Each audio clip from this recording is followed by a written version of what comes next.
Hi, this is my response to Chloe, to the debate that we are having currently. You said that I was very unclear with my definition of a utopia. To me, a utopia is like the ideal place. When I think of utopia, I basically get that picture of of Atlantis from the cartoon movie made by Disney. That is my main picture for a utopia, and it's beautiful and it works well. But in my economics class we did talk about a lot about utopia, and which is weird because it was an economics class, and we talked about how utopias don't we talked about how in a utopia you don't have free will because you're relying on everybody else to do all the main things like garbage pickup and everything while you're doing what you want to do with your life. When you're relying on everybody else to kind of have this perfect economy and this perfect society, but at the same time it's not perfect because you don't have free will. And I completely disagree with you on your idea of free will, which is the reason why I'm wearing this dress. Nobody's making me wear this dress. Nobody has told me, Madison, you must wear a dress in your video reply to Chloe. No, I'm wearing this dress because of that reason, because nobody's telling me to, because it is my free will to dress like an idiot in my videos. I guess that would fall underneath freedom of choice in your ideas.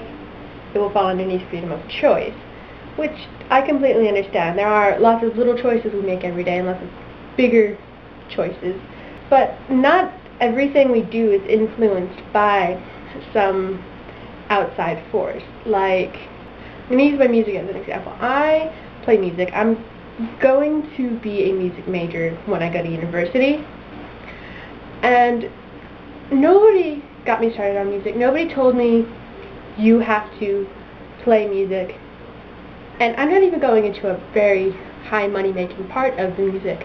I'm going to be either a pianist or a clarinetist, and neither of those jobs make very much money, and I don't really care because it's something I'm really passionate about. If you go back in my lifeline and see how I started playing music, you'll see that it started in 5th grade when we had this teacher come in and say, "Hello students, do you want to be in band?" and then showed us different instruments and then kind of left. I went and asked my parents if I could play. Well, I actually asked for oboe, but they didn't have one, so I played clarinet. I asked them if I could play clarinet. They said sure, and I got a clarinet, and they did support me through it, but they didn't tell me that it was something that I had to do in my life. They didn't tell me that I had to go to college to be a musician, but they didn't tell me that I had to go and be a musician. They kind of just supported me the entire way through. They didn't say, "I bought you this clarinet, you must now go to college for it." No.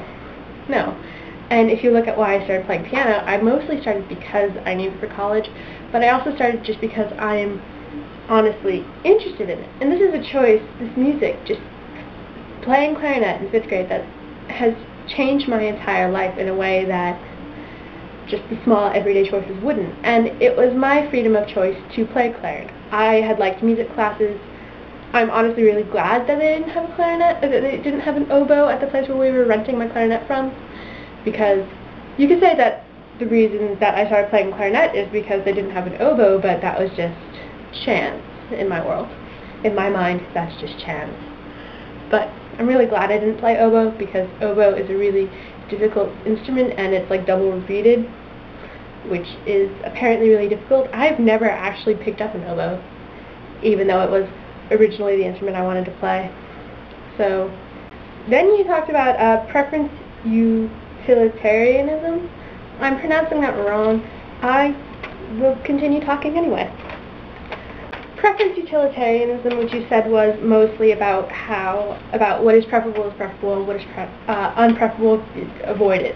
Just don't do it. And that's the base idea for a lot of economic societies, is they're trying to do what is preferable, what they think will be the most successful way to gain the most utility. Through preference utilitarianism, you talked about your idea of a utopia and how it would just be everybody just working towards something, working towards like creating just something. And that's very similar to the elvish society in the inheritance cycle books. In the elf society, all of the elves are just creating. They're just kind of just creating, doing their craft, getting better at it, and making these beautiful, perfect objects. And they live for eternity, so I guess it works. The only difference between your idea of utopia and their society is that it's a monarchy, and they're elves and immortal and can do magic. I do agree with you that the unforgivable curses are not unforgivable in all scenarios, but at the same time, the stories were written for 9 to 12-year-olds who've been told, don't kill people, killing people is bad. And so, I can understand as to why they wouldn't use the curses. I don't see how you can only imperialize a couple of people and then have a utopia, because I think that you would need to imperialize quite a couple more than that, like all of them, to make them go along with the utopia idea, just because humans disagree a lot. We do disagree a lot, and so I don't think that we'd be able to get everybody to follow along with the same idea of a utopia, unless it was their specific idea of what a utopia is. Yeah, okay, those are my points. I hope to hear back from you and things, and I don't know if this video is going to make any sense or have any flow because of my list taking. Bye!